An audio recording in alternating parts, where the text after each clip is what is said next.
Okay. The scripture that we're going to be talking about is James 1:27, which actually identifies. Oh, Never mind. do It's it again. okay. No, just do it again. Do it again. I'll cut all that out. Just start again. The scripture we'll be talking about is James 1:27, and what is so good about this scripture, it brings us into an understanding of what religion before God is pure. And being the second half of the Bible, the New Testament was dealing with those that followed the way of Christ. We know that the scripture was dealing with the Christian gospel, the good news of Christ, the good spell. You have a good spell in your name, which is your Christian name. That's what gospel meant, good spell. There's also a bad spell, which is a defect in your name. It's a defiling, something that's not what a Christian could have in his name. He needs to be undefiled, which means something without a blemish.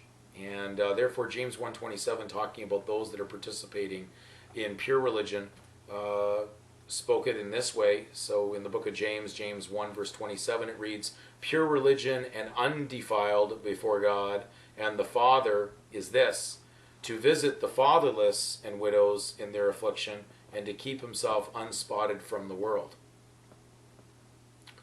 So we definitely have to be unblemished.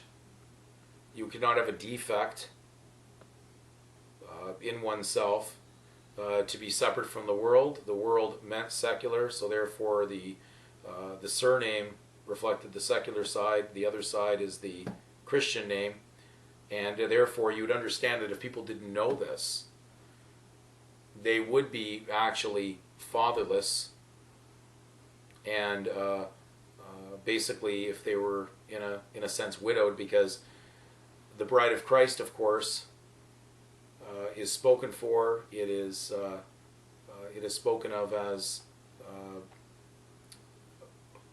one with Christ, and therefore as a marital union. And therefore, if they did not accept that, then technically they'd be leaving Jesus dead from his sacrifice, not having risen, therefore widowed. And on the other side of that also, because we know that the whole idea of the New Testament was bringing us back to the Father, so we'd be sons again, children of God. The idea that those again that did not accept would also be orphaned or fatherless, because they don't know who their true father is. So there's many things that happen in Scripture, and we may not see them, but they work coherently, both symbolically and on a actual physical level. But we have to really look a little deeper than maybe we've looked at Scripture, because there's things that are very obvious that we haven't seen, and they are telling you there that that's what pure religion would be. So you'll see in the next videos that will occur that many times I will start the video saying that I'm visiting you today, and I will be visiting many people that are fatherless and those that are widowed, because certainly not having accepted Christ puts us in both those categories. So another way to say the same thing is that unbelievers are widowed and fatherless. Yes. Okay.